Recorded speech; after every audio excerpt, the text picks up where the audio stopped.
Hello friends, welcome back to my channel. তো মুন্নু দেখো 15 দিনের হয়ে গিয়েছে। তো মুন্নুর গায়ে অনেক পালকও বেরিয়ে গেছে। আর মুন্নুটা এত বদমাইশ হয়েছে, সব সময় শুধু আমার কোলের উপরে উঠে বসে থাকবে। দেখো এখানে রান্না করবো বলে আনাজ কাটছি, সে তো চিৎকার করে ফাটাচ্ছে আমার কোলে উঠবে বলে।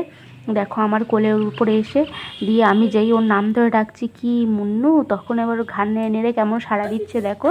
তো সবসময় ওকে আদর করতে হবে কোলে নিয়ে, ওটাই চাই। আর আমার একটুখানি যদি চোখের আড়াল হচ্ছি তখনই শুধু আমাকে খুঁজছে, চারিদিকে এই ঘর ওই ঘর ঘুরে ঘুরে শুধু আমাকে খুঁজে যাচ্ছে। তোমাদেরকে সেটার ভিডিও একদিন দেখাবো কেমনভাবে ও খোঁজে।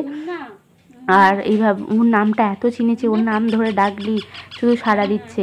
আর ঘাড় নেড়ে নেড়ে এখন সাড়া দিতে শিখেছে। আর আগে তো মুন্নু হচ্ছে তোমার লিকুইড খাচ্ছিল, এখন মুন্নুকে তোমার একটু নরম করে ভাতটাকে মেখে একটু দুধ দিয়ে ওকে খাওয়ানো হচ্ছে। দেখো এখানে হাতে করে খাইয়ে দিচ্ছি, এখনও তো ছোট 15 দিনের মতো, তাই ওকে খাইয়ে দিচ্ছি এভাবে। তো তোমরা যারা টিয়া পাখি পুষতে যাও তোমাদের এই ইনফরমেশনগুলো অনেক কাজে লাগবে।